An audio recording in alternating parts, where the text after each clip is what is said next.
Bom dia, classe! Como vocês estão? Hoje a gente vai ter a nossa primeira aula sobre neocolonialismo francês. E o que a gente precisa falar sobre o neocolonialismo? Bom, tem que se dizer que as principais regiões colonizadas foram os continentes africano e asiático.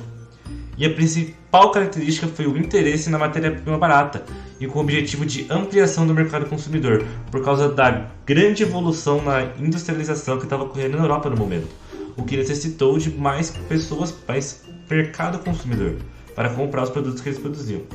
E nesse processo teve a exportação da cultura europeia, que veio a ser chamado de eurocentrismo, além do desrespeito à cultura nativa dos povos africanos e asiáticos. E quais são as regiões que foram colonizadas pela França? Bom, você pode falar várias. Tiveram partes da América, tiveram partes da África, partes da Ásia, vários lugares além de algumas ilhas, como Madagascar, por exemplo, na África. E o que a gente vai focar nessa aula? Vamos falar principalmente sobre a Indochina, que consiste em Laos, Camboja e Vietnã.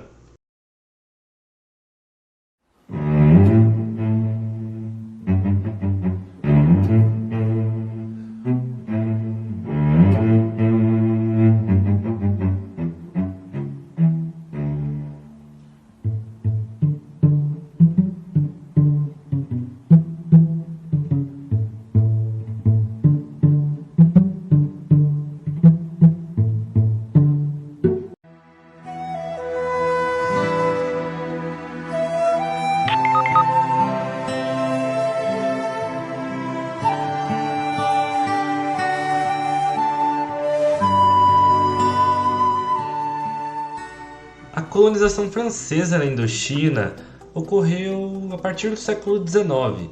A região foi ocupada gradativamente pela França entre 1862 a 1893, com a França explorando os recursos o que essa região teria para oferecer para a metrópole.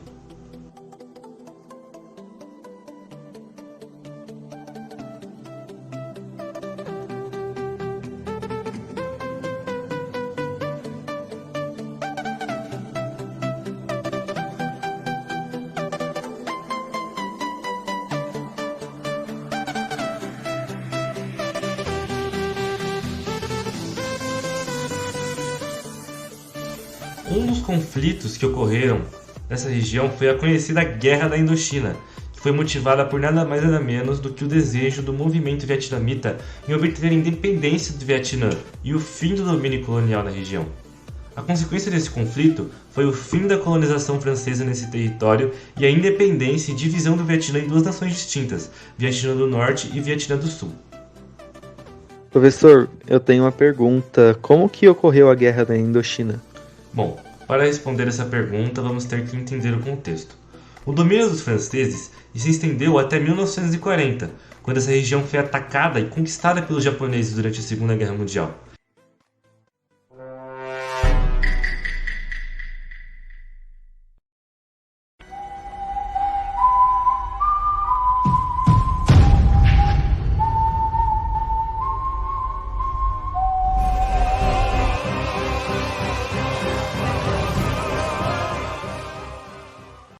E essa invasão dos japoneses contribuiu demais para o fortalecimento do movimento nacionalista vietnamita, que foi organizado em torno de grupos comunistas.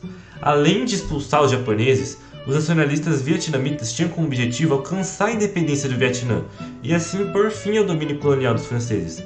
E para isso eles formaram a Liga Revolucionária para a Independência do Vietnã, conhecida como Viet Minh. E esse grupo, o Viet Minh, que é liderado pelo Ho Chi Minh, aliou-se com os Estados Unidos, China e os franceses de De Gaulle e passou a lutar contra os invasores japoneses. No final dessa guerra, com a derrota e a expulsão dos japoneses, o Viet Minh estabeleceu-se ao norte do Vietnã e, após a declaração de Ho Chi Minh, fundaram uma república nessa região.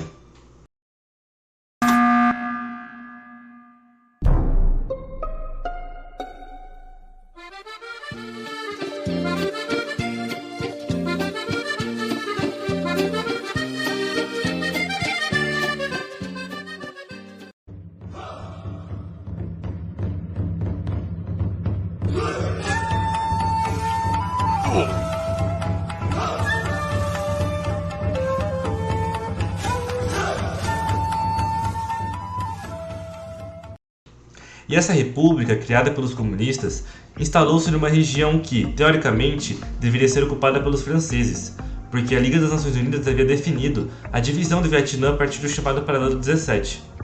Então, a parte sul do país continuou sob domínio francês. Então, com o norte ocupado pelos comunistas do Viet Minh, os franceses iniciaram o ataque da região em novembro de 1946, quando realizaram um intenso bombardeio sobre o porto de Hapong, no norte do Vietnã. Esse evento ficou conhecido como o Incidente de Hapong.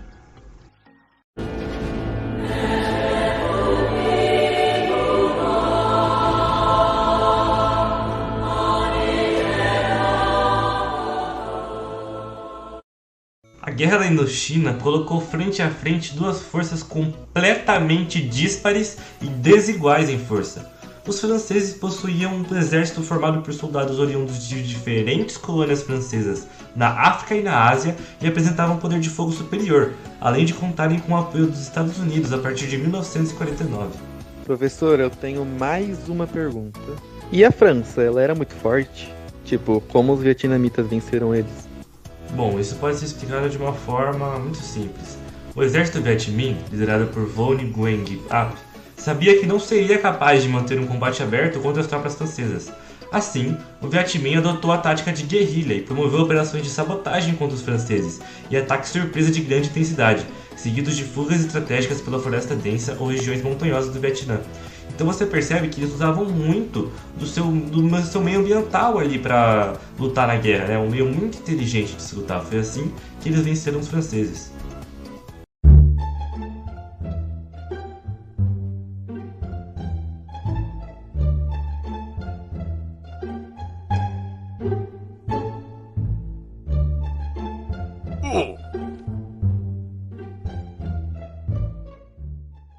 E como resposta dessa tática vietnamista, o governo francês enviou cerca de 200 mil soldados para o Vietnã e instalou-os ao norte, em Hanoi e Hapong. Seus exércitos saíam-se bem em locais com linha defensiva bem estabelecidas, mas na região de montanha e floresta densa as vitórias eram, em geral, dos guerrilheiros do Viet Minh, o que exemplifica muito bem como eles utilizavam perfeitamente o relevo do seu país, né? O que é muito interessante.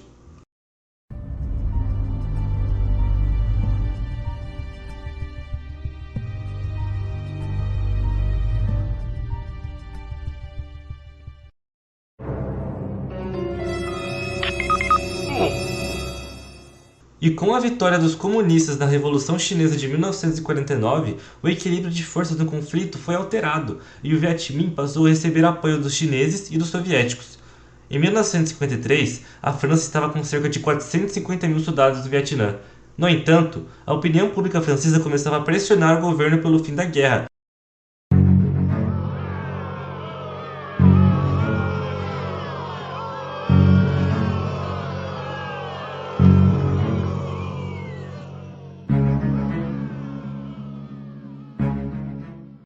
O governo francês, muito pressionado, decidiu elaborar um plano para promover o combate aberto contra os vietnamitas e assim enfraquecê-los. Para isso, eles levaram a guerra de Dien Bien Phu, onde buscavam realizar operações nas montanhas próximas para interromper a rota de suprimento dos guerrilheiros. Mas o estabelecimento dos franceses em Dien Bien Phu foi um retumbante fracasso.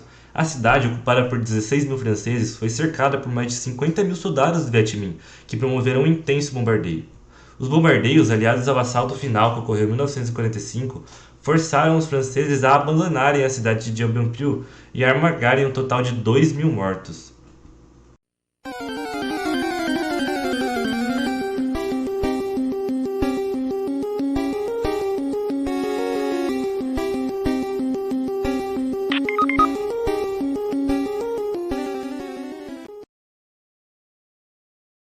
I put the new forges on the Jeep. I trap until the bloody bottoms is underneath. 'Cause all my homies got it out the street. E com a opinião pública negativa e a derrota humilhante em Dien Bien Phu, os franceses aceitaram negociar um cessar-fogo com os vietnamitas. As negociações pelo cessar-fogo aconteceram em 1954, durante a Conferência de Genebra, na Suíça.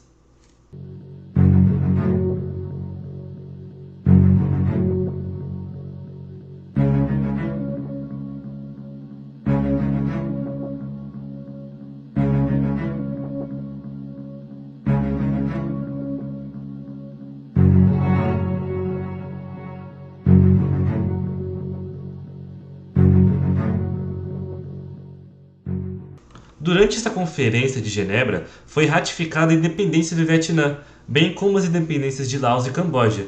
No entanto, a antiga divisão estabelecida em 1945 no paralelo 17 no Vietnã foi mantida, e assim dois governos foram formados. O Vietnã do Norte passou a ser governado por Ho Chi Minh e o Vietnã do Sul foi governado por Bao Dai.